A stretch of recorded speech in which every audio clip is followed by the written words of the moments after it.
Hello, everybody. Happy Thursday. Welcome in. Kenny, Rod, Isaac, what's going on? Hello. Good to see you all as well. It's been a long 5 minutes since the last time, so that's cool. Welcome, everybody, in. For fun, I was talking with Rod about this before the call. Whose first live is this? Comment this is your first live you're joining us on, and then if you've been here a couple times, let us know. I'd imagine some of you have real estate media businesses. Probably a bunch of different sizes of businesses at this point. So drop it in the chat if you're new. And then if you already have a business, if you're new to a live, first of all, and then let us know about your business. Is it something you're thinking about starting? Have you started and you're making a few grand a month? Have you scaled it and you're making 50 grand a month? Like, let us know where you are in that process, and it'll help us dial in the Q&A. And then we'll jump into questions. So we'll wait for that to come in because that's always fun. First live actually usually shooting. Well, welcome in. Oh, dang, a lot of first lives in here. First full live for you, Anthony. Definitely not your first something with us. Anthony's been in our community a long time. Has built an awesome business. So glad to see you in here, sir. Yeah. Does a guest coaching media call every week. Don from Dallas. Who else we got? Bob Stevens second. Oh yeah, Bob's. Ali was saying Bob has a question as well. Bob, what's your question that Ali was talking about, saying that you were going to hop in here? Mr. Yeah, Stevens. And Casey Christian, first time. That's a lot of people's first live. All right, here we go. That's cool. Just quit a large company, a large real estate media company, Casey, or large company of another kind. Are you starting a real estate photo business, or where are you at in that process? That's awesome. I'll get Jeremy in here. I was just texting Jeremy like 5 seconds ago. I got a new one from him. You showed up to an interesting shoot. Oh no, you always get that. That's what keeps the job fun, you know. That's right. Some is interesting in terms of you're like, how does somebody afford this? Because this is the nicest house I've ever been in, and then you're sometimes like, how does somebody live in this? And you get both sides of it. So nice, Casey. That's awesome.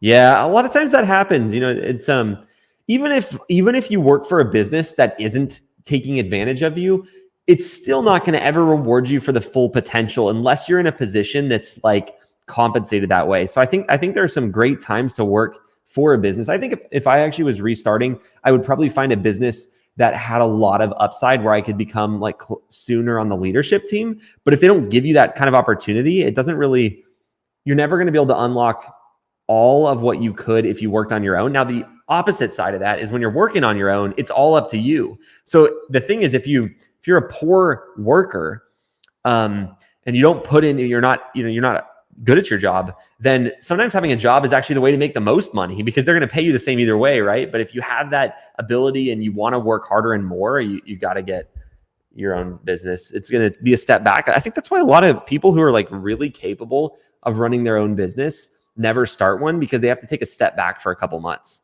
You know, like you don't start replacing your income. It's a thing you have to work on. But what I'm a big fan of is keeping your job and replacing your income on the side. And you're still having to sacrifice. You're still having to take a step back, but it's not a financial step back. It's a lifestyle setback because you're just working a little bit more. And to me, that's like the route I want to do that. So, oh, nice, Casey. Well, glad you're able to make it happen. All right.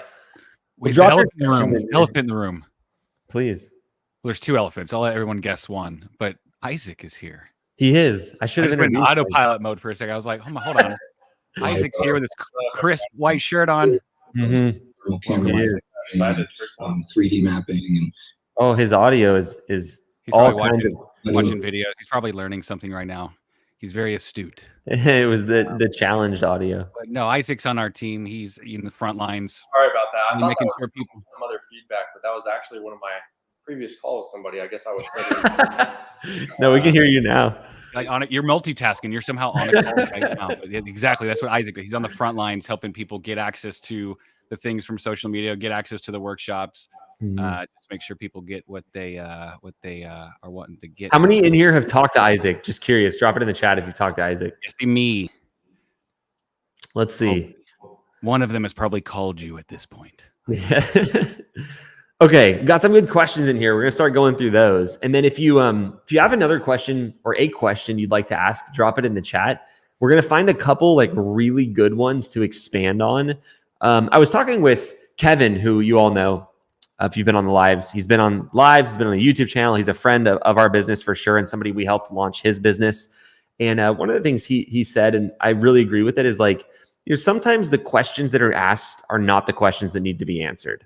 And I'm not saying that as like, oh, like if you ask a bad question, that's bad on you. But I think it's actually our job, the four of us here and everybody on the rep team, to teach people what they need to know to be successful in this. And like, that's the benefit of coaching, right? So when we're coaching you in this format, it's, hey, we can help you focus on the things that if you focus on them will actually get you results. And so I'm going to give like a little like 3-minute talk and then we'll dive into the questions. What I see, that causes a lot of people to not do as well as they could in the industry, or even bigger picture, like what causes a lot of people to think photography is not a good way to make money, is because photographers do things wrong, right? They think in a certain way that doesn't serve them. And that usually is very niche gear questions, spending a lot of time thinking about what gear to upgrade to, spending a lot of time thinking about exactly how they're going to shoot photos and how they're going to do their process, and spending time to improve that. Not all of that is bad. You have to know how to shoot photos, right? You have to know how to shoot videos. Even doing luxury videos, learning that can be great. But you have to, once you do that stuff, you have to get it in front of clients. So that's what I mean when I say like, what should we be spending time talking about? Because when I started my business, a lot of the reason I grew slowly is because I listened to photographers.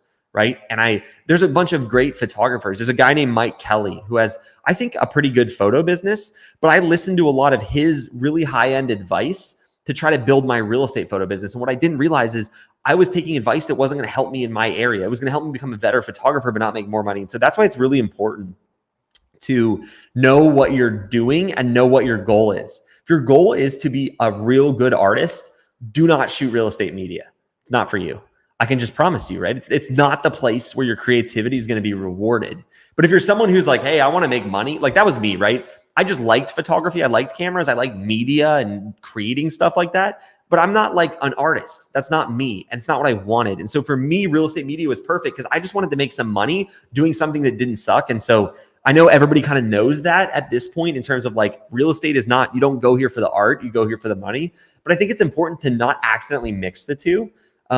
So with that being said, that's why we answer a lot of questions that are like mindset oriented or client acquisition. And these lives aren't very photo oriented. And that's on purpose. So, okay, we got some questions. If you three have a question you want me to ask, just go ahead or to answer, pin it. But I'm going to start with Nico's question. Kenny, do you want to hit this one actually? Sure thing. Which outreach strategy do you do next after the Instagram method? But if the Instagram method isn't working as well, what other method would you do? All right, let's see. Outreach. Well, after the Instagram method, I mean, I would definitely dive into the Instagram method and just do that purely for a while until you pretty much exhausted the amount of like leads that you can talk to or like agents that you can talk to. And after that, I mean, we really like something that we like to call the outbound method, which is just cold calling agents that you can find through Zillow.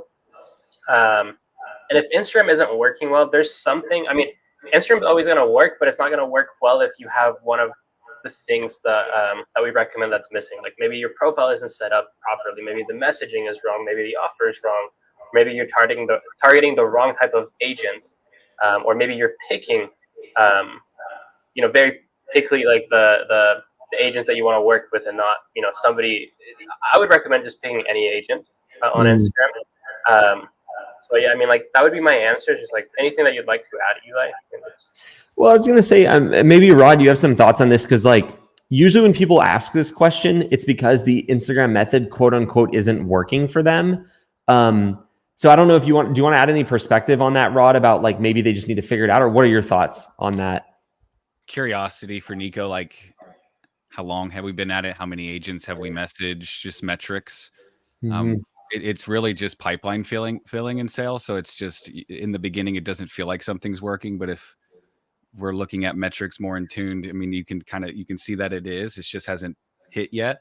So I would imagine like if they've been doing it for like a week or two, keep going, month or two, keep going, been doing it for 2 years, then it's just like if it's not happening after that amount of time, there's something going on that we need to look and fix within, like you explained the chain. If one little chain is off in the mix of all these things, it won't collectively work. So it would be a matter of like, instead of, sometimes it could feel like, let me put something on, like this isn't working, let me go try something else. Let me try something else. And that eventually it's more about making something work that can work, make it work and tweak it to work.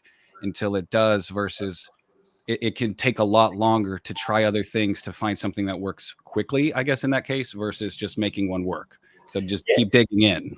What Ron was saying is 100% accurate. Like, we have a video that we did, or that you did, with Jeffrey and Deanna, and that's exactly what they went through. I think after month 2 or something, they were still like questioning, like, I don't think Instagram's working, but they were positive, and they knew that consistency is what matters, and so they kept going. And then I think on their 3rd month is when they're like, oh, it worked finally. But it's exactly what Rod said. Like, you just got to keep going. And the question that he asked you is perfect too. Is like, how long? Like, what's the length of like that you've been doing this for? Well, and the last point, I agree with what both of you said. The only thing I would add is there's no after. It would be an addition. So it's like the Instagram method is something that I believe should continue at any point in your business where you want to maximize growth. So maybe it doesn't make sense for you, the business owner, to do the Instagram method. For example, when we're working with someone who gets around the 10K a month mark, we recommend they hire a virtual assistant and have them do the Instagram method in a lot of cases. So it's not an addition. Now, what you're saying, and we expanded on your question, Nico, because a lot of people have a similar question. And so what I would do is, once you have that, outsourced, or not outsourced, really, you've built a team that can continue that, then you have to go inside and be like, what are my strengths? Some people would rather be poor than cold call. Legitimate.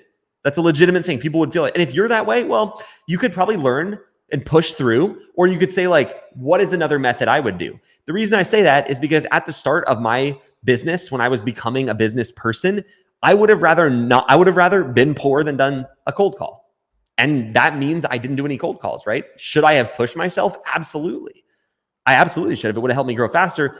But that's where the Instagram method comes from, is like a lot of people are scared. So like, you got to figure out what is your thing, because of course you could always like sell. You could always do that, but people don't want to. And so they don't. And so it's knowing your psychology, Nico, and saying like, hey, what am I more likely to do? Like, once I do, am I more likely to do, like, am I better at maybe trying to get Facebook ads to work or cold calling? And like, different people do different things. Jared on my team, he made a joke. He was like, I'm just not going to cold call. I love the Instagram method. I can sit in my room and I don't have to talk to anybody. So you have to know that about yourself. I love cold calling. Cold calling would be my thing, if anything. Yeah. I'm going to grab my whiteboard real quick. If you guys want to pin another question, I just want to explain something I see a lot of people getting messed up on. Maybe this one, if you guys want to hit on this. That's a super good one. Maybe Isaac could chime in a little bit too, because Isaac deals with his fair share of rejection in his position at our company. And so I'll let you guys have fun. Do you want to take a stab at it, Isaac? Yeah, for sure. Thanks for calling me out, by the way, Eli. That was great. But overcoming fear and rejection, I mean, there's usually something missing as far as like maybe confidence level, of course, but just more reps are going to get you more comfortable when talking to agents in general. So I would say just focus on your confidence levels, hype yourself up before you reach out to them, whether it's the Instagram method, whether it's outbound, but really it's the reps. If you do more, you're going to get more comfortable at it. And it's just paralysis by analysis that we talk about all the time. You don't want to get stuck in that, because that's even a worse problem to have. What do you think, Kenny? I heard a quote from Alex Hormozy, and he basically said, like, you have to be okay with getting 1,000 no's before your first yes. And I totally agree with that. Switching over to mindset as well. I love what Isaac was saying, totally agree with it. But like, on the mindset side, you just got to think to yourself, like, what happens when an agent rejects you? And I think the answer would be like nothing. Like, nothing happened in your life, especially in the beginning. Like, you only have an upside to get. And so, like, if an agent says no, you're just like, great. I would, let's just say you're offering a free shoot. They say no, thank you, I already have a photographer. Your next response should be like, awesome, no worries. I'd be happy to be a backup photographer in case your photographer goes on vacation, gets sick, whatever. But just know the offer will still stand and will not expire. But thanks so much for hearing me out, or something like that. But then moving on to the next one, who will eventually say yes. I like what you said about you have to be prepared for 1,000 no's. Here's the thing. I've never seen someone actually get 1,000 no's, and like before a yes, at least, right? So it's like the mindset is like, you got to be ready for that, but like, that's just not what happens. I like what Jay said as well. It's just, it's not people. When you have someone say no to you, it makes you question your own, you take it personally, like Jay's saying, right? And you have to know that that's just, it's not a reflection of you. And it's really interesting. We were talking about this earlier, Kenny and I, and like with the leadership team is a lot of times people think of ego as like pride, like it means you think you're big, but a lot of times when you get rejected, it hurts your ego, and ego is fear-based. And so and why is it fear-based? Like why do you have the ego? Well, your ego is trying to protect you from like going the other direction, but really it just ends up hurting when you have it. And so I think it's kind of interesting that it literally is just, you're worried that when someone tells you something, when someone rejects you, it's an indicator of what's going to happen in the future. But it's actually, the more you get rejected, the less likely you are to have that fear come true, right? So it's like, if you're willing to have 1,000 rejections, you're not going to have that. It's not, I've never, like when people say, oh, I grinded, I got rejected a ton. No, they didn't. They got rejected, like people nicely said no 10 times. And then someone said, yeah, absolutely. And it's like, wow, that actually wasn't scary. Like and all I can speak for is real estate media. Some businesses, maybe you actually do get rejected 1,000 times, you know? I don't want to be in that business. I don't know about you. I'm not the strongest person in that regard. I'm not going to go when someone says no 1,000 times. Like that's, so like optimize for the business, right? One thing I just wanted to show, we're busting out the whiteboard. It hasn't been out here in a while, but like, here's the chart of your growth, right? So like time is this way. Oh, it's blurry. We got to fix that immediately. Hang on. Okay. So like, here's the time in your business. So this is the length of time. What happens to a lot of people is not growth like this, right? They don't start here, time goes by and they grow. That would be awesome. That would be like, everybody would have a business if that was the case, right? So what actually happens is it goes like this. It's logarithmic, right? There's a lot of flat where you don't feel anything and then it hits. And that's super, super important. This is where people quit. There's this, this thing's like 30, so I don't want to erase it with my finger. What happens that's really interesting is another chart, unrelated, but kind of similar, is when people first start, there's this thing called Dunning-Kruger that we talk about a lot, which is, and this is your experience level. It kind of goes hand in hand. So when you first start, you have, and then this is confidence, this axis, okay? So like when you first start, you have no experience and no confidence, right? Everybody feels that way. Like if I told you to like right now go install a roof, you're like, I don't know how to install a roof. Like I've never installed a roof. But if you watch 2 YouTube videos on how to put roofing tiles on, confidence is gonna go to the freaking moon. You're gonna be like, easy. You layer it and you nail it down, right? Yeah, I'm not a roofer, so I'm about to make myself look like an idiot, but that's a different story. But your confidence goes massive up, right? But your experience only went micro up, okay? I'm gonna bring this back to real estate media in a second. But here's what really happens to a lot of people. If you tried to go install a roof with your new knowledge, it's not going to work and your confidence is going to take a dip, right? So your experience increased, but as your experience increased, you realized that it was actually hard and your confidence dipped.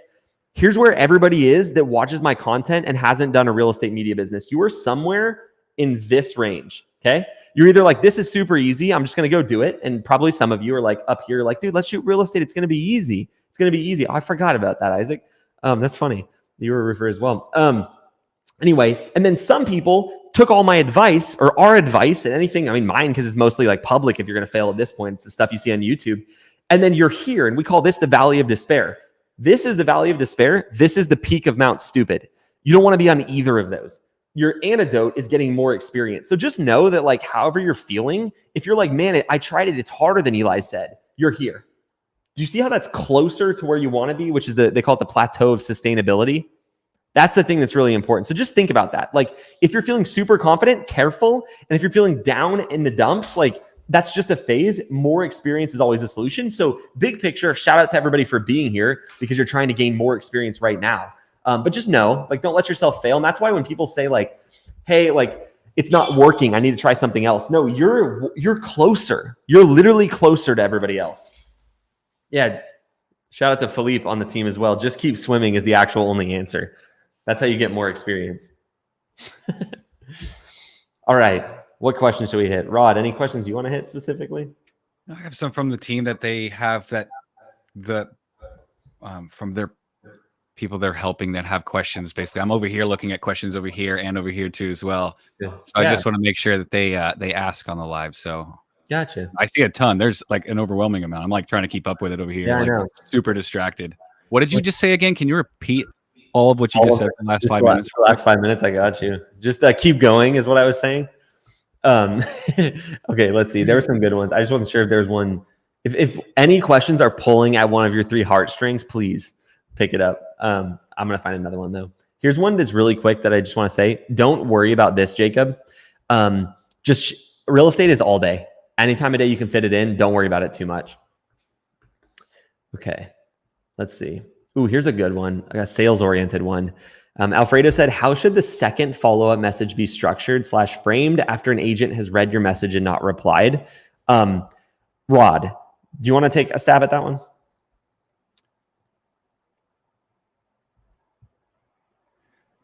Pretend that I didn't, like, you know, just keep going, really. I mean, specifically, I would have to test different things and test. But my thought is that they probably won't see the first like 3 or 4 or 5. I mean, it just depends.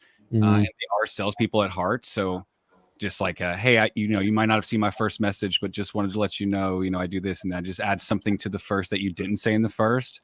And just not warrant a response like, hey, did you get my first text? Like nothing like that. Just to remind them of your existence again.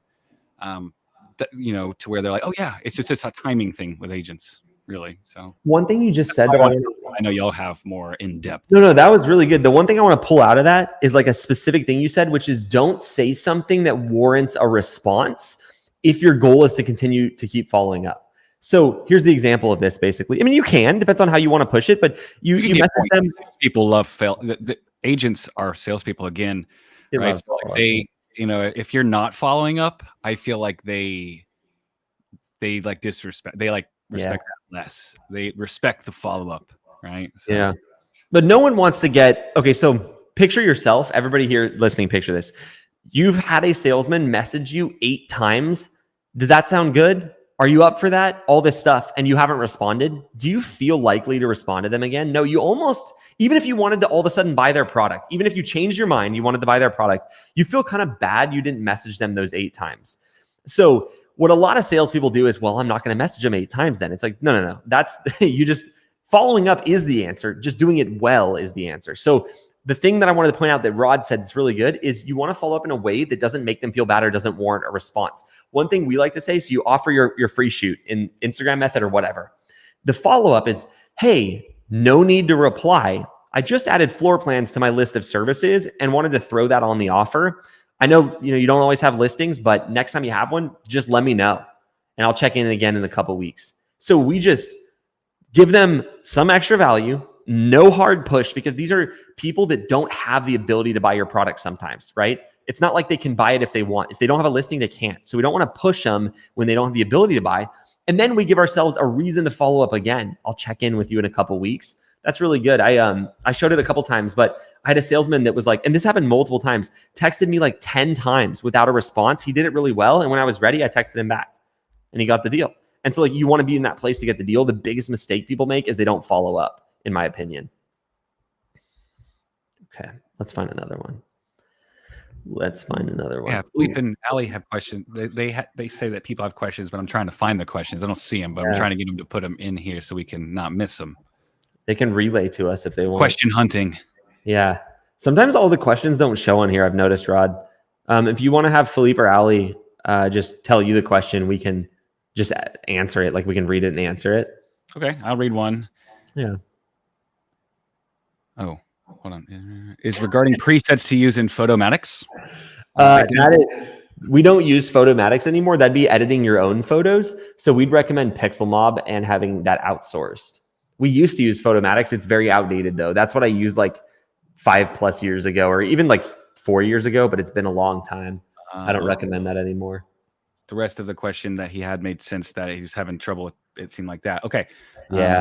And another one is, when doing a video reel for a client and they leave the music selection up to me, but then want to request a change later, do you recommend changing the song? If it's of course. Shoot? If so, how many times should I be able to request a modification on a video reel? Is there a real difference in response if it's a comp shoot?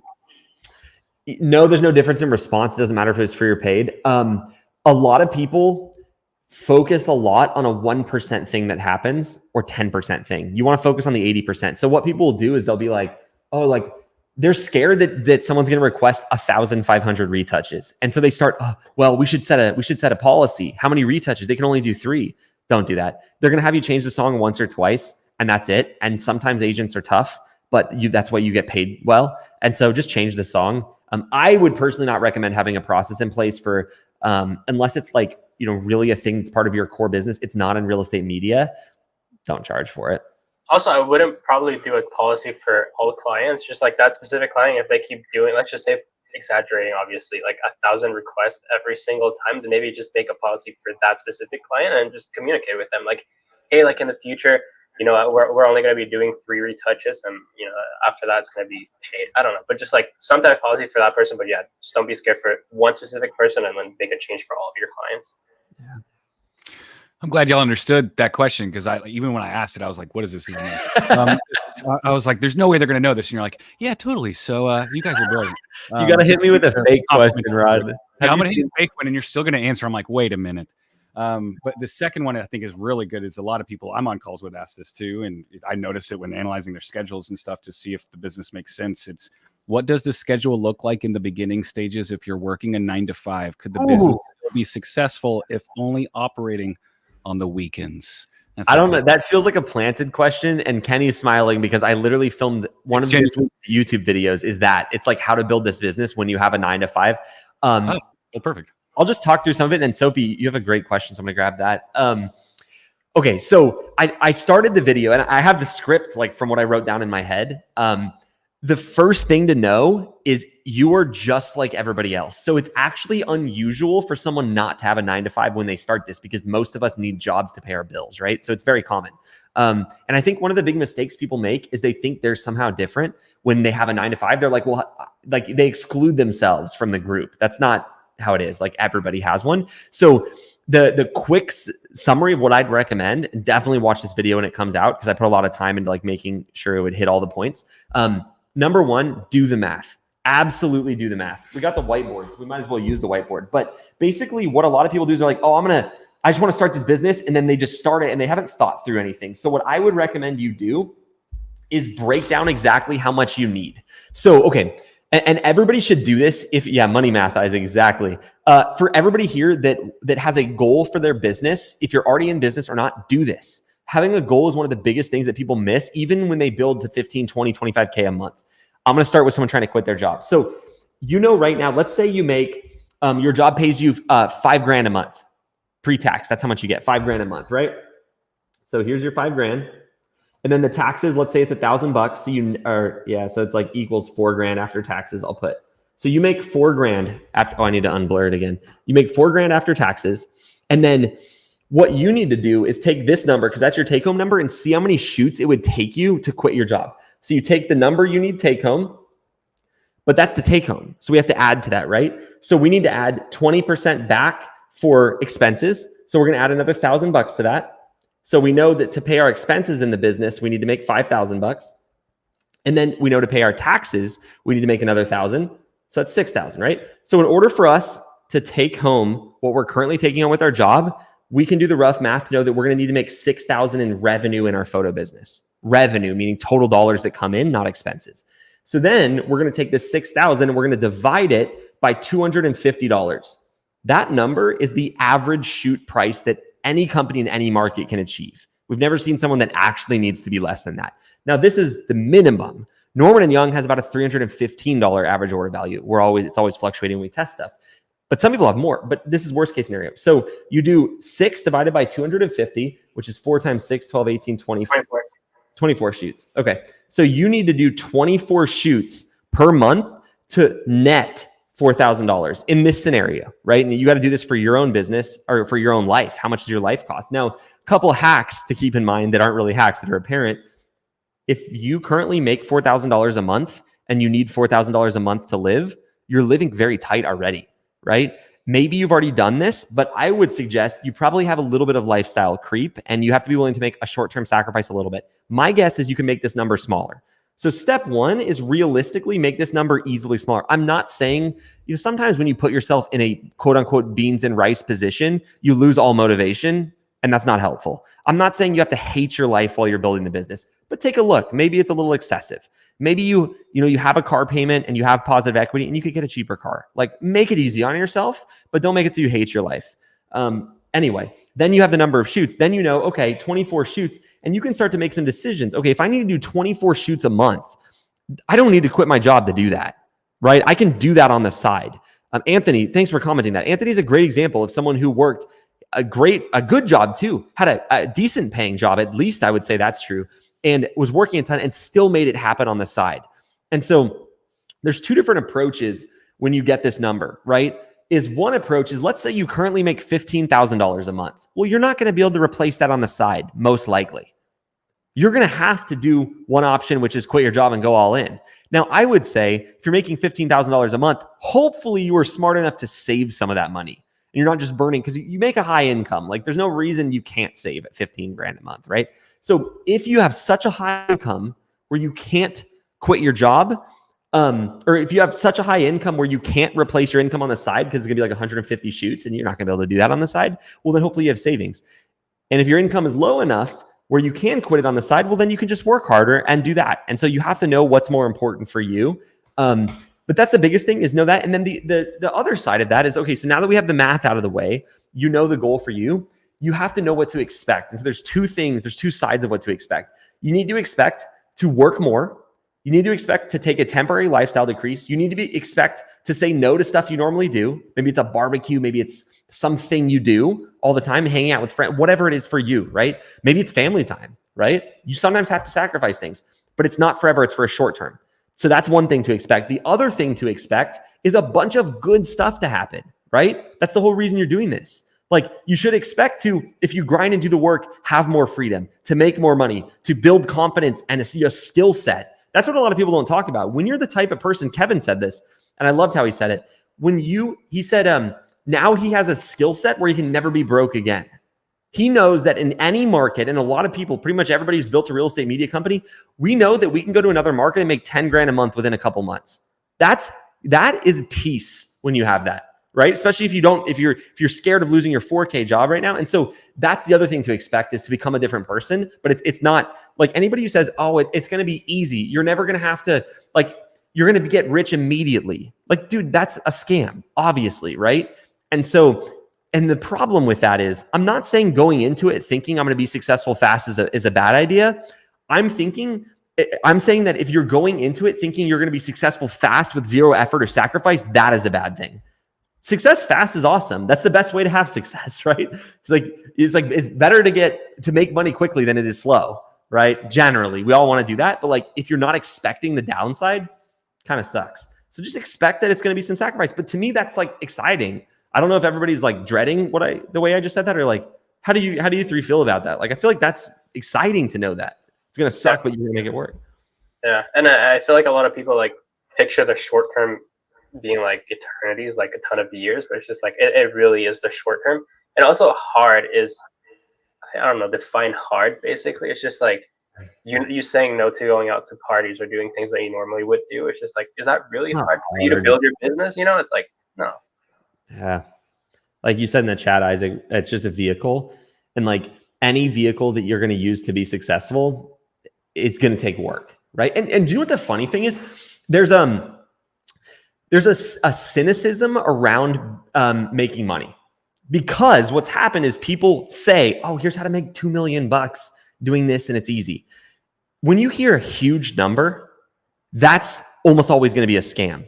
But the problem is that those scams prevent people from thinking that 6K in their own business is realistic, that 10K. 6 and 10K are small amounts of money. And if you're making less than that, it's not. Oh, go for it, Isaac. Yeah, I was just going to touch on that real quick.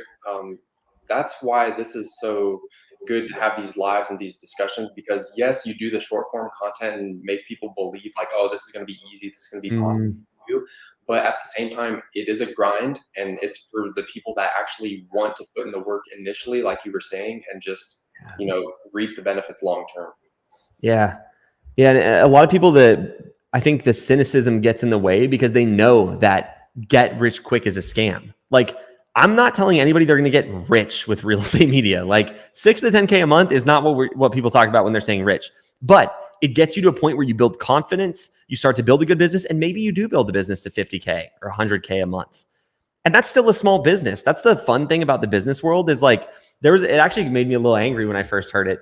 There's a well, everybody knows the Small Business Administration in the United States, SBA. I mean, I think most people have heard of it, right? Well, if you look up what does the SBA consider a small business, it's going to tell you 50 million a year in revenue or less is a small business. I'm like, 50 million? That's not a small business, which I think is kind of fun because like it shows you the scale of things that are out there. But I just think that's kind of funny. And so like when you're thinking about, when I talk to a lot of people, I think because I felt this. I thought the first month I made 4K, that was like a fake too good to be true amount of money. Like I very well remember that. That was a big turning point. I actually told my dad that we made 4K before we made 4K. Because I was like, that's the biggest number. Like we're at 3,600 or something, Aaron and I together.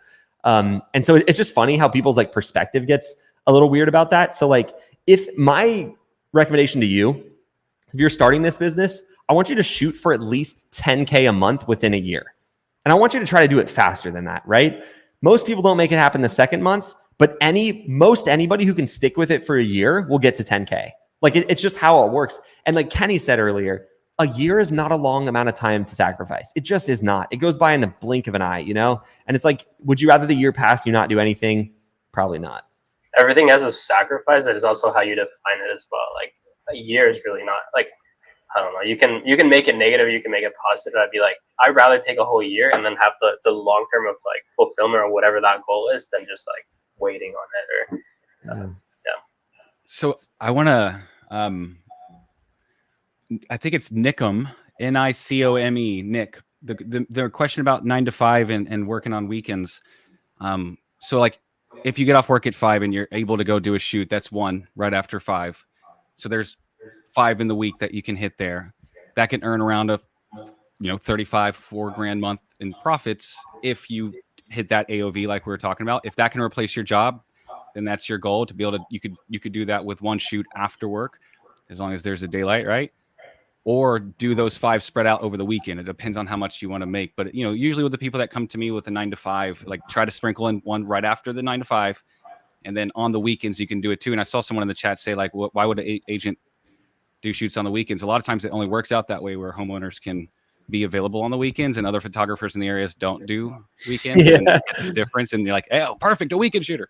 Oh, I think so is this like, Nico? It's definitely is this Nico? If it's Nico, I think she goes by Nico. I'm trying to from the boot camp have them ask the questions over here, but no one's names line up half the time, so I don't know who's who. If it's you, Nico, hello. Glad to have you in here again. Nico's in our boot camp. I don't know if it was, but it could. That's all right. It's all right. It might be. Yeah. I think your gut's on. Yeah. So, but yeah, I get a lot of people that says 9 to 5, we'll work on the weekends, put a lot of people back there in our program and never had anyone not be able to make it work so far. So if you work 9 to 5, like most of our people that go back there that we help work 9 to 5s, and that's what they're here to replace. So we can just reverse engineer what you got to make per the daylight time that can be found. We'll reverse engineer what you got to do to get to that goal of that number that you need to make to replace your job. Once you do that, it's on now with all that extra time, 9 to 5, it don't go down from there, and then it's on. We just got to get to that point comfortably. So, oh, my bad. It's not Nico. It's a different with similar name. I might be saying it wrong. Nicome. I was sorry if that's you. I hate it when I mispronounce people's names. Me too. I'm still probably saying it wrong even. So. Okay, let's see. We have some good ones here. Sophie had a question, remember? Yes, that's what I was just going to try to find. So this is a more like forward level question for someone who's scaling a business, which I will just say, if you're sitting here and you're like, oh, like this question is irrelevant to me, I haven't even started and I just don't want to scale. Almost everybody that starts and says they don't want to scale, they end up scaling because they realize it's awesome when they start doing it. So just like start letting your brain plant seeds about what to do in the future. Sophie, for your question, what we do, and I actually recommend this like across the board, we do it in all of our companies. We do a group interview first on Zoom, get a bunch of people together and ask some basic questions. The answer is 3 for rounds. So first one is a group. Second one is one-on-ones on Zoom. And then third one, if it's an in-person position where clients will see the person in person, the third one is an in-person chat, like a coffee shop or something like that.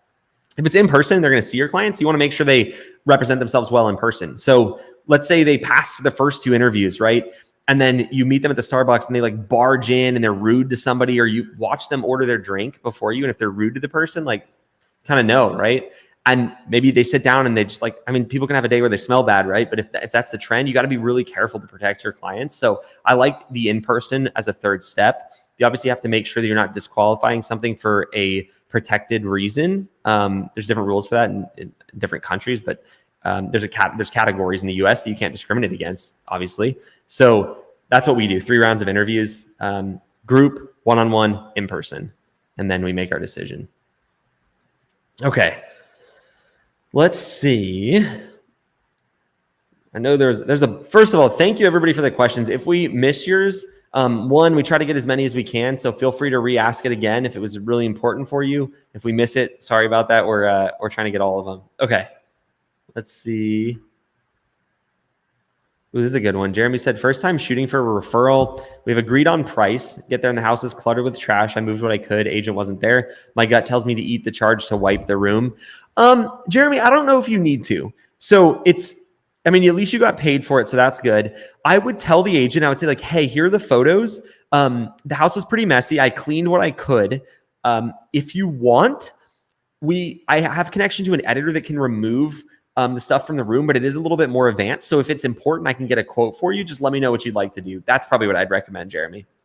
But also way before that, like if you notice that the house was cluttered and you cleaned and you did everything possible, I probably would have contacted the agent and just let them know like, hey, it's messy. I'm happy to still do it, but just letting you know in case you want to reschedule or not. But just let them know way beforehand. Agreed. Okay, let's see. Ooh, there's a bunch of them. Here's we are live. First of all, I always like these because these are us live answering your questions, and I just had to prove it real quick. Okay. Oh, hello. Tips on onboarding a photographer. One advice you'd give to a mentor, or what one advice you'd give to that new hired photographer? Well, first of all, Jean, glad to have you in here. Let's see. I don't know. Any big thoughts, Kenny? What advice you'd give to that new photographer? I mean, there's a lot. I would say the biggest thing is give them support and make sure they know that they can ask you, and just be an easy to work with boss. Maybe talk about what we were just talking about in our leadership meeting, Kenny, the 2 types of, if you want to jump into that, whatever you think. Yeah. I like what you were saying. Basically be the type of boss who's going to just be open with suggestions. You don't want to be the person who drives their team through fear, because then they're never going to want to tell you if there was a mistake or ask you for advice or ask for feedback or any of that. And they're just going to hate their job. You want to be the type of boss who's just like, it's okay if you make a mistake. It's okay. I'm going to work with you. I'm open for any questions, just feedback. I don't know, there's a fine line between a friend and a boss, but I feel like you can mix both of them and just have still equal respect if that's what you're wanting as well. But just try not to build a fear-driven business. You want your obedience type of business. So there's, in my mind, there's 2 different types of management styles. And obviously there's more than that, but you can run an understanding driven organization or an obedience driven one. I do not want anything to do with a team that I say, just do this because, even if I have a good reason and they should, I want a team that has understanding so they also can be leaders. And so anytime I have something, I don't just say, do this way. My way of doing it is here's what I'm thinking, but if you have any feedback or any ideas, let me know. Because a lot of the times, one, even if I believe that I am right and I want them to do that, I need them to understand why, so they do it they understand it. But 2, I get a lot of ideas from the team, especially over here on the rep team, because I learned a lot when I was building Norman & Young, and I'm not involved in that business on the day-to-day. There's a great team that runs it, and they do that within their team. But the team I run every day, the rep team, most of the stuff we come up with or change is somebody on the team. Rod, for example, we've been working really closely together to change a lot about how we do things. And I'm I don't know the stuff he comes up with is so good because I built a team that has experience. So I can be I don't know. What do you think, Rod? Same thing with Kenny. Isaac's newer to our team, but he's going to become a valuable resource even more so as he puts in more reps, like he's saying, and he already knows a lot, right? And so it's me thinking I don't have anything to learn from Isaac is so stupid, because he does something better than me. He talks to more of you one-on-one than I do. So if I have a question about how we do something one-on-one, rather than me be oh, what's here's what I think, I'm gonna be I don't know. What do you think, Isaac? Do you know what I mean? And so that's how you run a team. You don't always do that perfectly. I mean, sure, some days I drive my team nuts, but it's the idea that you're not just oh, I know better, because like I don't know better. And that's the reason I've grown a successful business, is because I don't think I know better. But we also feel like we can share our own opinion. Like we've never felt like, I'll speak for myself, I've never felt like I have to be like, that's what Eli said, so I have to do it. It's just like, if I don't think it's a good idea, I've told you actually many times, it's like, that's not a good idea. And then we talk about it. And then if I'm wrong or not, it's like, doesn't matter. But at least like I was able to talk about it and you were able to listen to it too. Yeah. Take that advice, John. The reason I say take it is because I sometimes didn't do that, and nobody liked their job. So don't be that person. Okay, let's see. I want to shout out Mallet Media for calling out Grou on my hi-hats back there. That's the first time someone's ever actually, I've been waiting for a long time for someone to call out Grou back there. Who? And Mallet Media, it's Chris Mallet. Wait, what are we calling out? Grou, it's from Star Wars. But I thought that was Yoda. It's a long story. Actually. But there's another babyish Yoda named Grou.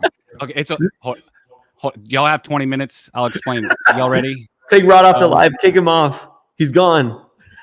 Never call it. So I just want to shout out Mr. Mallet in there with the Grou shout out. Finally, been waiting for it.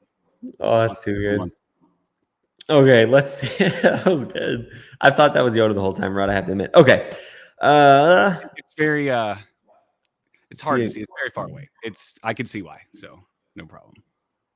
Speaking of Yoda, what's the lowest top line per month you'd say someone should bring on a new employee? Nick, we recommend 15K per month. Like when you hit 15K is when it makes sense. There are times you can do it before. I think here's why I say it wouldn't be good to do it early. A lot of people do it early. So 15K is bigger than most people would think, because they get to 10K a month and they're like, man, I'm busy. Like it'd be great to have some help. I can't really do it anymore. And the problem is if you just scale too early, you never actually go through the like refinement phase in your business. And so you end up scaling a mess with a lot of wasted time. So what we want you to do is like become the type of business and the type of person that can do 15K a month solo without working, more than 40 or 50 hours. Because if you can do that, you can scale really well. And you have that additional 5K, like let's say you hire at 10K, it's 5K too early. That additional 5K gives you a lot more margin. So you scale profitably. One of the mistakes, and I think if you're doing between 15 and 30K a month, or maybe you've been there before and you're past it now, I would bet, and you can let me know if I'm right in the chat, that your biggest issue when you got your first couple of employees is profitability. Most people really suffer with profitability when they go to scale. So it's like when they're doing, 12K themselves, they're making 9K take home. They scale to 30K, and some months they make 15K, but some months they make 0. And so their actual income goes down. And that's what happens if you scale wrong. So you have to be very, very careful to scale properly. If you don't scale properly, you can get out of it. The reason I know that is because I didn't scale properly. And that's like, a lot of anything I teach comes from like, don't do this because I did it. And I promise you don't want to do it. And so like you can get out of it. The problem is you just have to scale from 15 to 50K before you get back into the profit zone. You don't have to do that. You can make profit at 30. You can make profit at 40. Any thoughts on that, Rod? How'd you know? I could see it in your eyes, like popped up, your hand raised in your eyes. Yeah. No, that's half of me and Isaac's calls up there in the front lines, is not from like a let's find out what's wrong with your business standpoint, but like curiosity is see where your business is at, let's see what you're doing. And then a lot of times we'll hear things where we just hear the stress on paper. I mean, I can feel it, so like half my people that are making 5, 10, 15, 20 grand months, whatever they're at, the stress feels the same, whether they're feeling it. So and it's interesting to see like all the things you'll look at that they've done. And over time, I see all these common things that contribute to at scale, things they don't prepare for before it starts getting busy that they can't really do once it's busy. So that it's just, thinking about hiring a VA, thinking about hiring your first photographer before that, and a lot of the times the biggest things I'll see is just scaling before their business was fully ready. Yeah. Hiring before the business was ready. And if the business is losing money on the table and you scale, it's going to lose a lot more. I mean, I was talking to a guy recently, just multiple people that lose high 5, upwards of 6 figures, high 6 figures per year in profit, losing by being at a profit margin way lower than they should be. So it's easy math to find out, not fun to tell someone that to where they want time machines. But I would say like if you're around 5, 10, 15 grand a month, it's go time. And if you scale it right, it's a very beautiful, peaceful business that can keep on going if you do. But if it's not, that becomes very jaded and like stressful, and it comes across and you lose people, you lose agents to competition, and things start to happen at scale. So I would say like it's always go time to make sure. Well, that's what you said is super good.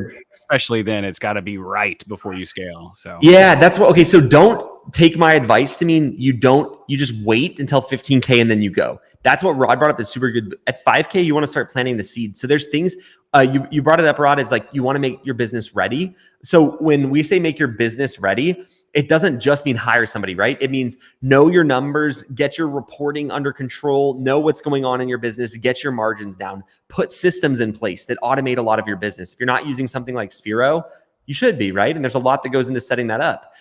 Optimizing your packages, making sure that you're properly using something like Spiro to run your business. So if you have this system for invoicing and this system for photo delivery and this system for property websites, have one. So it's like 5 to 15, 0 to 5 is just getting the business off the ground, getting 5K, hopefully going full time between 5 and 10K a month, right? But 5K and 15K is preparing to scale. 15K, the first month you hit 15K, it shouldn't be like, oh, it's time. What do we do? It's like, I know exactly what to do because I've been planning this. You just don't actually hire the person until you get to the first 15K month. When you do go to hire, I recommend a part-time per hour rate. So you're not telling them you have full-time, you're not hiring people that need a full-time job, because if it gets slower, you don't want to have to pay them and you don't want them relying on you. But so we do W-2, like actual employees, not contractors, and we pay them per hour. And they work part-time, which is usually about 20 to 30 hours per week. Okay. This one, sorry I didn't get it the first time when you asked it. Nice. I was like literally answering it in the chat. Perfect. Oh. Yeah, it's not necessary. I think it's actually a waste of time to have a website because the idea of having a website, like the information you provide, is not a waste of time. Just a website is the older way to do that. So what we recommend is a properly set up Instagram account that links to a Spiro order form. So it's not just, hey, here's our prices. It's like you can actually book and see prices. So that's what I'd recommend. Ooh, here's a sales funnel. In the beginning, when you're in the trenches, a sales funnel process is what you want versus a website. Yep. It's just get in there and use the sales funnel process is what we've seen to work best. Yeah. Okay. So continuing on that, while we're on this topic, again, if you're doing $0 a month and you're like, Eli, this is like, not at my level, so I'm going to play on my phone and scroll Instagram, please do not do that. Like, prepare yourself mentally to be there, because you'll be there before you know it. So why do you choose W-2 versus contracted? So you're in Calgary, which is obviously Canada and a different country, but I think most of the rules are the same with this. In the US, the way we hire, they couldn't really legally be a contractor because we provide them gear. They can't shoot for other people. We teach them exactly how to do it. And the IRS would say that, very likely would say that that's actually an employee and they could penalize us for not doing that in the first place. I like to sleep well at night. I like to do everything as compliant as possible and be in, do things legally. And I don't want to just get away with it. So for me, W-2 is the way to go. Now, I think the thing that's interesting, a lot of people go the contractor route because they think it's easier, because they can just pay them with Venmo and call it a day. It's not hard to have someone be W-2. It's a couple more things that you need to know, and that's it. It's very easy. Okay, let's see. Another good question. I mean, any thoughts, Kenny? I'll read the question just for everybody listening only. There are a lot of older realtors who don't use Instagram. What's the best way to target them? I mean, like, call them. Carrier pigeon. Carrier pigeon to their window. A tiny little scroll. You can put in a raven's claw. That would probably get a client 100% of the time. If I was a realtor, I'm just kidding. I'm being bad now. Okay. That's funny. I mean, the smart ass question or answer would be like, don't target them. Just like go on Instagram and like whoever you can find, just message them. The other way, I mean, I would just stick to the Instagram method. I mean, you could go to Facebook and like try to find them through there, because I'm sure most people use Facebook and stuff. Yeah. But, like, just go to Instagram, and like obviously the people who you want as clients will be using that because they're the ones that value, like the brand.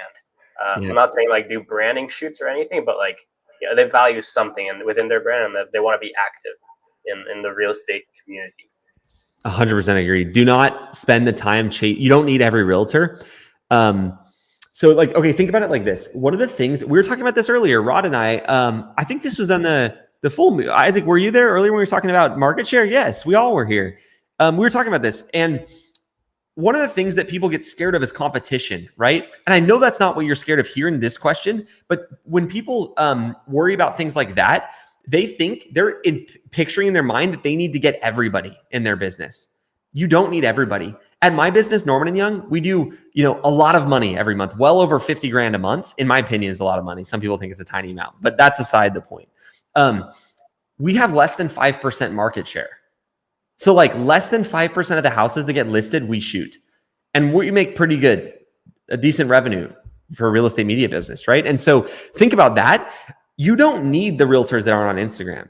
You don't even need them. You just need to go to the ones that are there. Like Kenny said, really important. They're the ones also likely that are like willing to do video, and they'll invest in media because that's what Instagram is, a place to show media. So don't go out of the way trying to get people that we don't need to catch every fish. We need to catch the fish that are designed perfectly to get caught in the net that we've created, which is the Instagram method net. And so just think about it like that.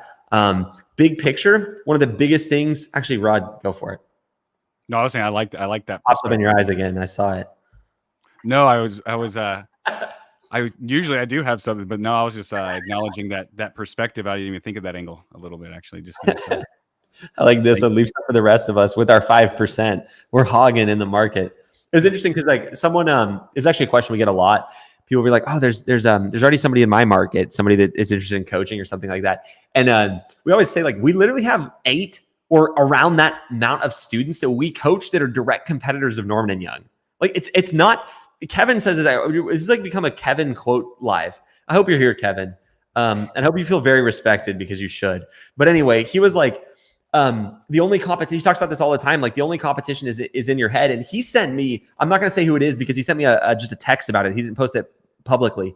He was helping somebody in his market with their business. He sent me a text about it, showing it. He was literally giving someone advice in his own market. And of course you can say, oh yeah, Eli does that because they have a coaching business. Kevin doesn't have a coaching business.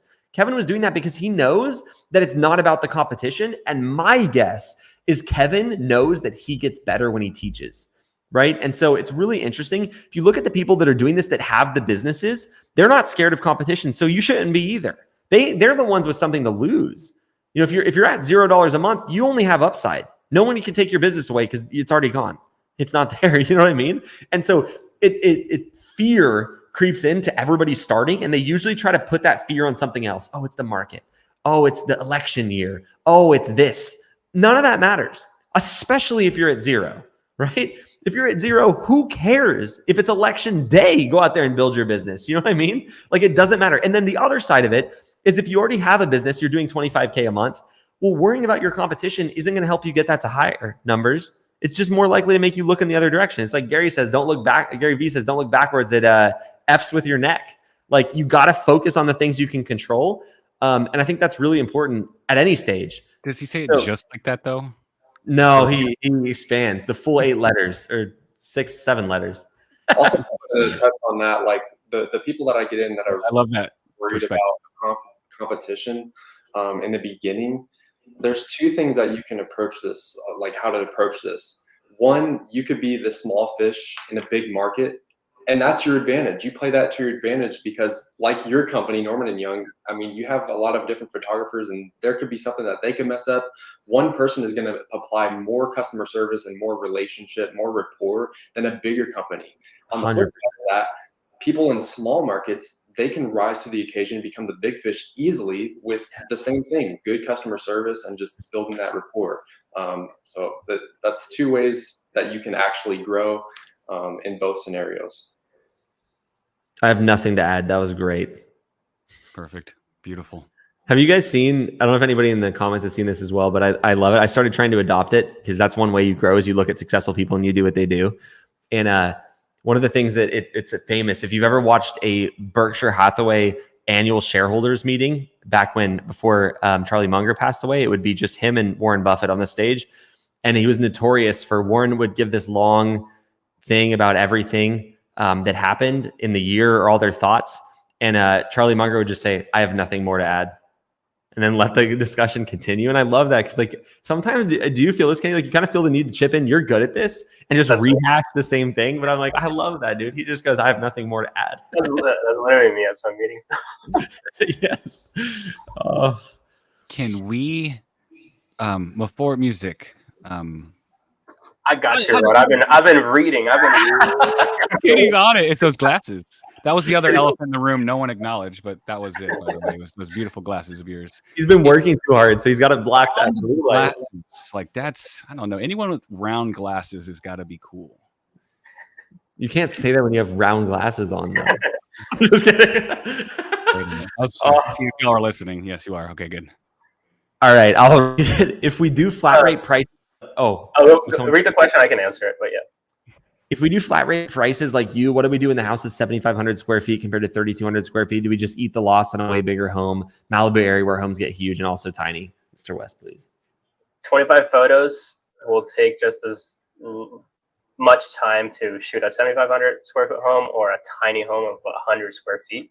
I think that's the opportunity where you can tell your client, depending on what they chose to get, just like, hey, I think 25 photos isn't going to be or justify the size of this home. I'd be happy to do it. I just know that I'm not going to be able to get all of the stuff in the home. I'd actually recommend, upping that up to a 60 photo package rather. What are your thoughts on that? And then just letting them decide. Yeah. Most of the time so here's where this comes from that we do the flat rate. On average, the average order value is higher when companies don't do that. Because what happens is you actually make up the gain on smaller homes as well if there is any difference. But the biggest thing, and what Kenny said that's really important, that I just want to highlight is they're going to upsell themselves usually on a 7,500 square foot home. Now, you can do that. Plenty of people that have successful businesses switch to square foot pricing. We've just seen that generally it works out to be higher. I mean, you have to know your own business. There's always, Malibu's an interesting area, right? Because like you said, there's a lot of range in terms of price as well. A lot of like very, very premium houses. We have more of like a regular market in DFW. And so you just have to test what works best for your business. But the big thing I would test is really know what your average order value is right now and make sure that when you change it, you're actually making more money, that your average order value goes up. If it goes down, you just messed it up, if that makes sense. Let's see. I'm still so curious. Hold on. So Kenny, do you usually wear glasses? Oh, these are blue blockers. Yeah. The Tuesdays and Thursdays are like my busy days where I just like stare at the screen for a long time. Burn. That's why I think he's working too hard. He had to get some glasses to block the success. Makes sense. Smart on you. It's the round glasses. Silverline said, my current company I work for while building my REPP business owned by Berkshire Hathaway and Warren. I wonder what business you work for. Is Geico? Geico's owned by them. BNSF Railway, a bunch of big companies. Okay, let's see. Actually, speaking of that, it was a decent book that I'm reading. I think is interesting. If your business is scaling, I'll just recommend it while we're here. Let me pull it up. Don't read this like if you're just starting, but if you have an existing business, one of the things that people get stuck on is they accidentally get like tunnel vision into their business and they just work in it. And like reminding yourself that your business is an asset is a great way to actually build the business to the next level. This is the book I recommend, Lessons from the Titans. It's a really interesting book that like talks about bigger picture, like companies that have been really successful and companies that failed and the reasons why. So just a tangent for recommended reading real quick. Speaking of that, it's great that you brought it up. Whenever you're like, whether you're starting or have started and have an existing business, successful, not successful, whatever it is, like if you're bored, unmotivated, just like all the things, just pick up an audiobook or an actual book. Just listen to something. Like I was feeling unmotivated like 2 weeks ago, I think. That's why I talked to you. Mm-hmm. Just like I can guarantee you haven't been reading or listening to something. And I was like, yep. And then I don't know, like every single time that I start listening to a book, I text you and I'm like, I got this freaking great idea, or like I feel so I can take over the world right now. Like I don't know, I just feel so motivated. That's my secret hack. Like I know when someone is down that they like nobody has had an unmotivated week while they're crushing a good audiobook. It's never happened. Like it literally doesn't. So that's just like that I sniped him. I was like, I know exactly what he needs. So you got to do that to yourself. It's my I used to talk about this a lot and I don't, but you know how everybody here I mean, you three probably, and everybody listening, do you ever have like good ideas in a certain place? Like people, the traditional one is like in the shower. Like people have good ideas, right? And I used to get good ideas, and I do actually still, whenever I'm like seeing new stuff. So what would happen is I would go on a walk. So I went from shooting real estate to a desk job, and I didn't want to get fat. So I'd go on walks. And I would notice every time I went on a walk and listened to an audiobook, I would get so pumped up and come back with so many good ideas. And I sat there and I was like, wait a second, if I get all these good ideas on walks, why don't I just walk more? And so like the joke is, if you get good ideas when you shower more, like put yourself in that position. And it is pretty much universal that if you're the type of person that wants to build a business, you're interested in building a business, you will be motivated and you will get ideas by putting in some AirPods and listening to an audiobook and going on a walk. Try it. I literally challenge everybody here after you get off the live, you're on a live right now, so it's kind of like an audiobook, like we're probably making you a little bit motivated, but schedule it in your calendar for 2 days from now. Feel your level of motivation and excitement, and then go on a walk and just think about it when you come back. Tell me you're not more excited. Like I promise you will be. And the thing is, motivation comes and goes, right? But it's important to build a business. Discipline is the bottom, motivation's the top, and you're going to fall somewhere between, right? And a lot of times you'll fall down to your level of discipline. So you have to be disciplined. So even when you're not motivated, you continue. But I think if you apply the discipline smart, it works really well. So your discipline should be the lowest level you get is, hey, I'm feeling unmotivated. And your discipline should tell you to put on the AirPods and go for a walk, right? That's where the discipline saves you. And that's going to bring your motivation back up. So just, it's something I recommend. Like, yeah. Speaking of Kevin, I've quoted you like 7 times on this live. I don't know if you've been here for all that. But you're becoming one of the greats slowly but surely. And I agree with this. Learn and burn. That's what Kevin calls it when he works out and listens to an audiobook. An audiobook list, Zach. Yeah, I mean, I just recommended a scaling book. Rod, it was Isaac. You recommended Rich Dad, Poor Dad. Yeah, it is. That's a good one. That kicks off everybody's like, I got to figure out how to make money journey. Okay, let me find a book. Kenny, find a book that you like too. We're going to give 2 recommendations. 48 Laws of Power, Prosperity, Consciousness, The Go-Giver, Your Next 5 Moves, 12 and a Half. Well, I thought that was one book. No, I'm just reading it. A student asked me for a book, an audiobook list, and I was like, okay, well, here's the ones that I really enjoyed the reading. So, I mean, I can copy and paste them, put it in the chat. Yeah, everybody that has one that's helped them, let's crowdsource it. Philippe on the team put in Think and Grow Rich by Napoleon Hill. That's a good one. I just finished that one. I will say, we have, there's a book that we have all of our coaching clients listen to when they get started. And that book has made more, I'm not going to say millionaires, I'm going to say more 10,000aires than any other book I've ever seen. Yeah, there you go, Kevin. Well, it's any of the 10X books by Grant. So the 10X rule is like a great starting place if you want to kick off your business with like a high level of motivation. A lot of people don't like Grant. It doesn't matter. You don't have to like people to learn from him. That's something I actually heard from somebody and I really liked it, is that it's like there's a lot of really successful, especially if you're really into politics. If you're really into politics, you miss a lot of opportunities to learn from people. I don't agree with anything, with everything any person says, right?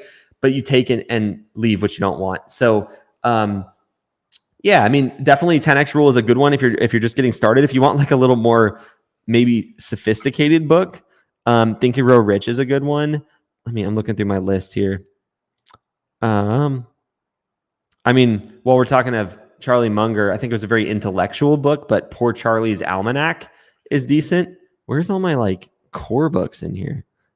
Goodness. $100 Million Offers by Hormozy is a great one. Let's see. I'm going to give you one more. I'm going to put it in the chat. I'm going to find like the best one. Ooh, okay. Here's one. I'm going to recommend. So wait, nonfiction is like an actual book. Fiction is the word I'm looking for. I never recommend fiction books. This is a great book to understand how to crush in a customer service based business. The Go-Giver. It's like a story and it's a really good book. What's the Ace Hardware one, Mr. West? Do you know that one? Amaze every customer every time. Okay, here's 2. If you're just starting, amaze every customer every time. Read that one and then read The Go-Giver. If you do what's in those 2 books, you will become a 10,000aire. You'll make $10,000 a month if you do it, if you execute it. Obviously, that's not what you have to do alone. That is the first thing that will give you the right mindset. Thanks everybody to put it. Oh, what's up, Ron?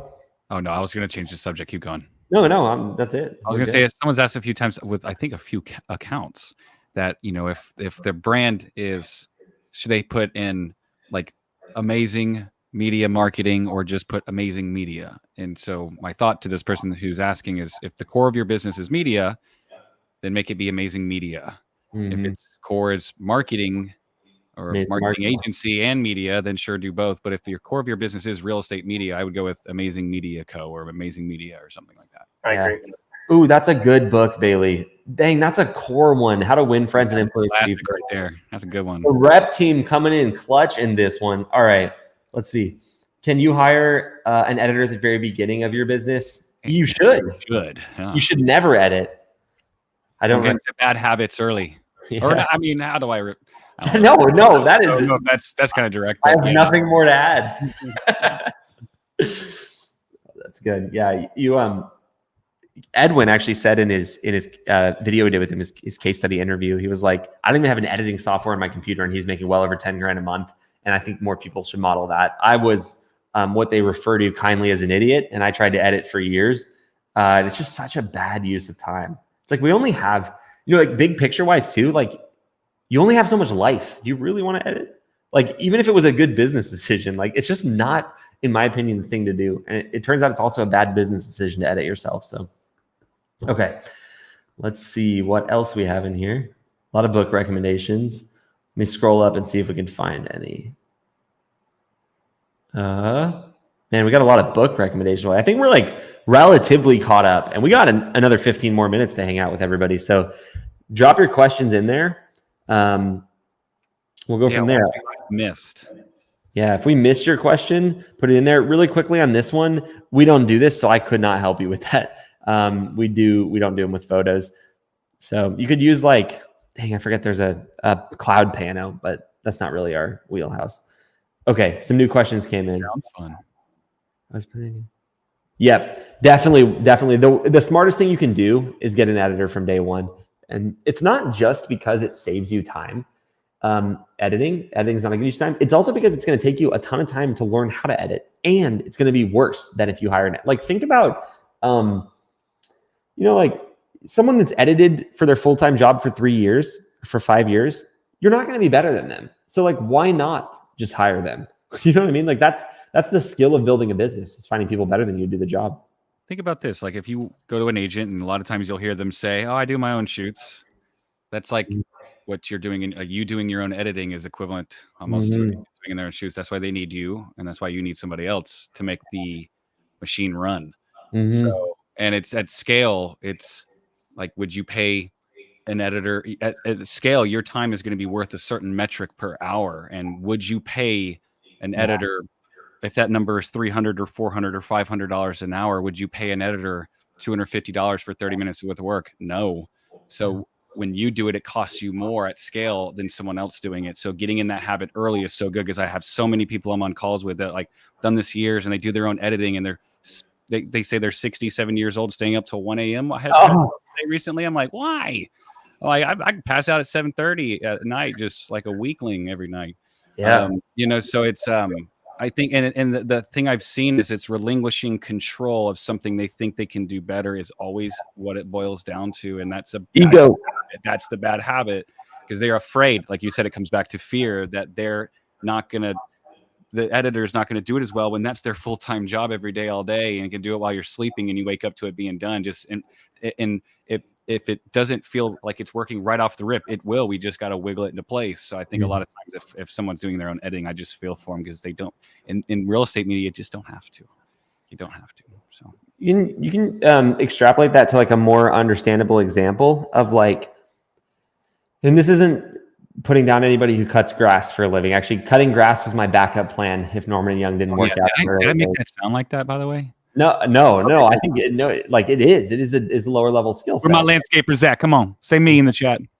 Yeah, so it's like, okay, can I cut my own grass better than a lawn mowing company? Probably, right? Because I'm probably going to spend more time. I'm probably going to care more. Is it a good idea for that to happen?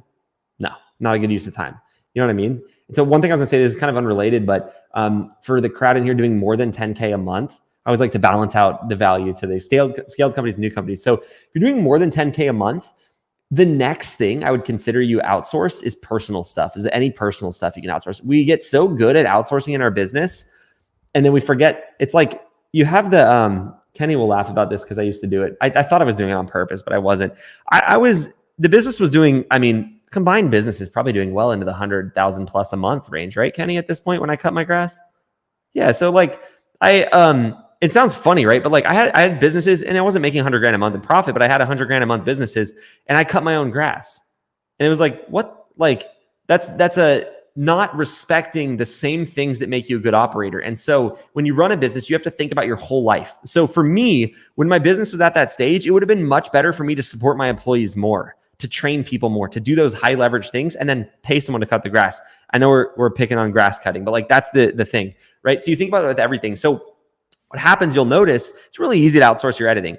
When you're doing 30, 40K a month, the things you have to outsource are actually harder to get back your time.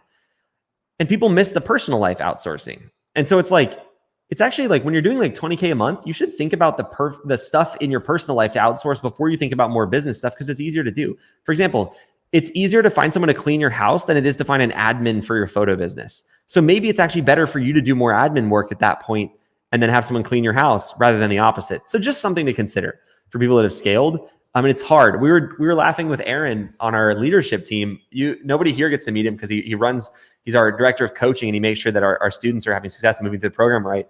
But we always make fun of him because he's still learning this more so than the rest of us. He makes a lot of money. And the other day, he had this bed. It was a mattress and a box spring. And he needed to throw it away because he got a new one. And his time's worth a lot. And he's been already very busy. We've had trouble getting a hold of him on the leadership team a couple of times because he's like working. And he literally went out there and cut this mattress into pieces so it would fit in the trash can. Like, this dude gets paid lots of money and he was cutting the stupid mattress. And I'm like, Aaron, go to Craigslist and call a junk removal company and get them to take it. And then he goes, well, it's worse. I actually cut the box spring too. And there's wood in the box spring. And it's a funny example, but we all do it when our businesses grow, where we do just some ignorant stuff. So just a reminder to like think about that. Yeah, I wish I could outsource gym time. Is that not the truth? But everything else you can. And so just something to keep in mind for the people who are a little bit more successful or a little bit farther in their journey here. You know, our dishwasher has been broken in our house. No, don't even tell me you wash your dishes by hand, Rod. No. Oh. No, I wasn't. Yeah, I was. But no, I've been in a habit since our daughter was born, hand washing, bottles and all her dishes. And now that she's 13 months old, it's like more than us each day. I'm like, how, girl? So I've been used to that and I'm used to it. And now it's like watching my hair grow. I haven't really noticed it until the other day. I was like, so I feel like you're speaking to me right now. I'm like, wait, I actually counted the time. It's about an hour of my day. Which is worth a lot. Morning and evening. And I try to help out too. Rod, I would rather wash your dishes than have you washing dishes with where the company is at right now. I'm just on the other end of Florida. Come on. But no, it's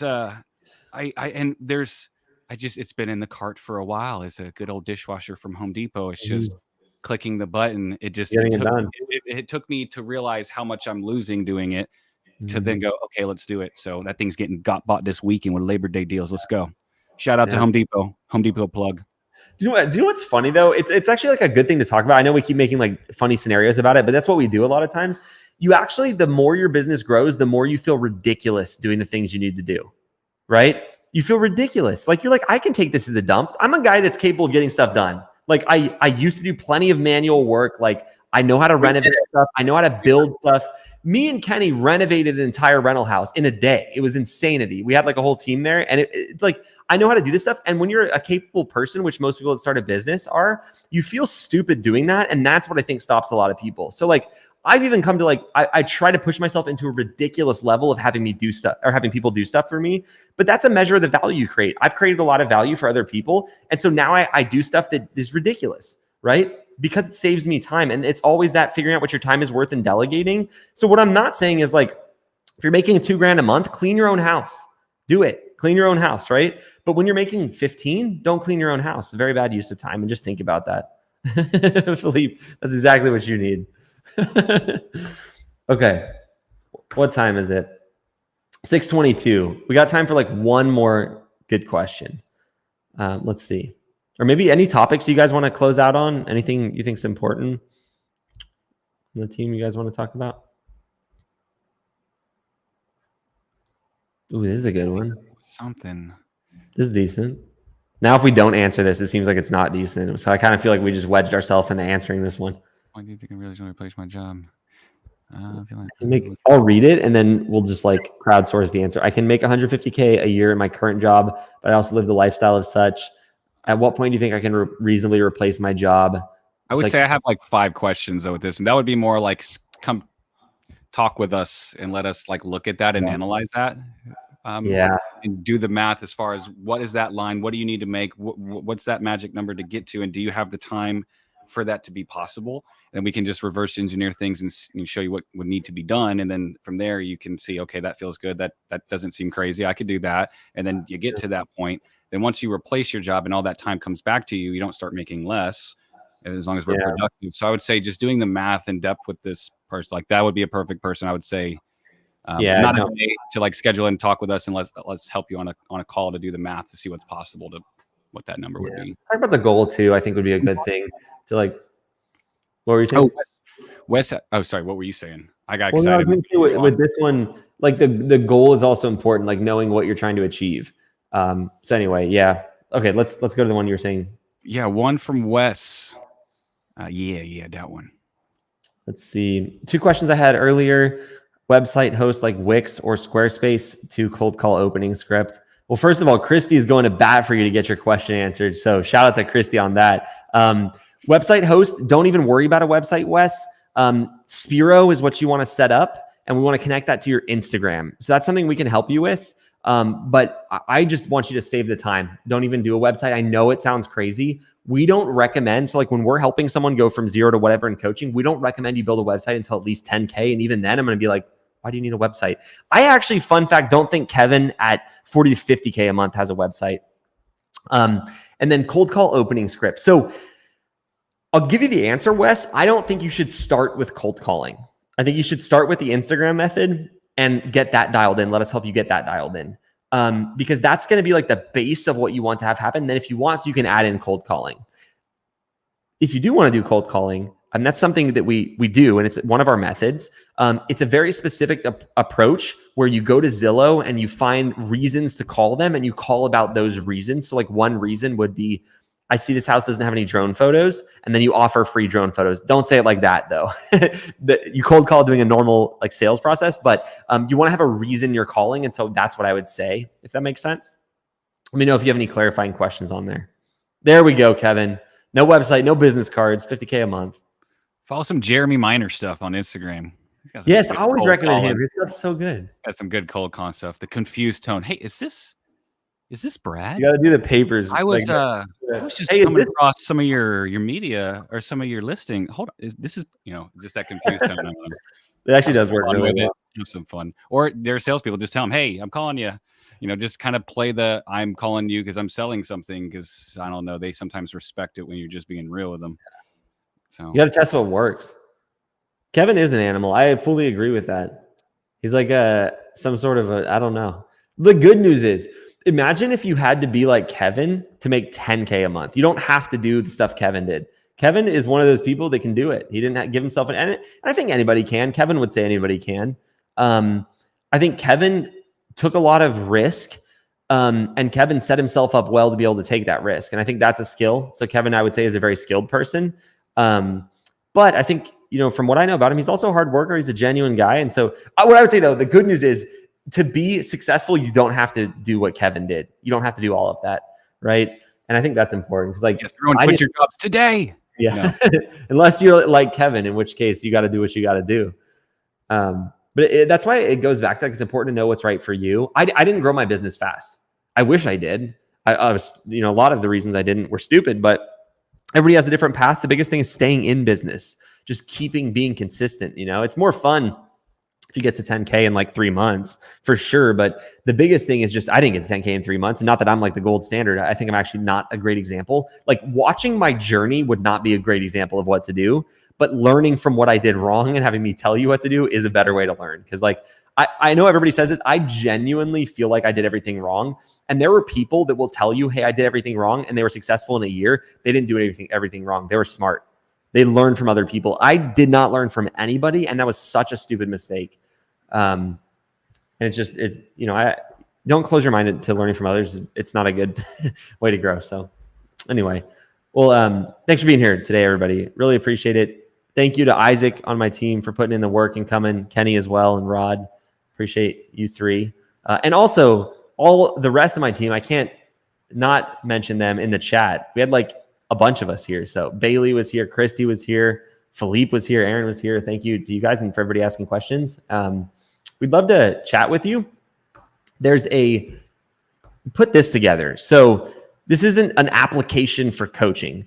We know there's a lot of people who like maybe want to do coaching in the future, but they really just have some questions about their business, or I don't know, they want to get some things answered and talk with their team. We have a bunch of resources that are not just coaching. And so if it's not the right time, we'd love to chat with you anyway. Isaac is someone you may be paired with, Rod, Christy. We have a great team. And so don't feel like it's, they're going to sell me coaching. Like we're happy to talk with you about coaching. We think it's great, but it's, of course we do, right? It's us.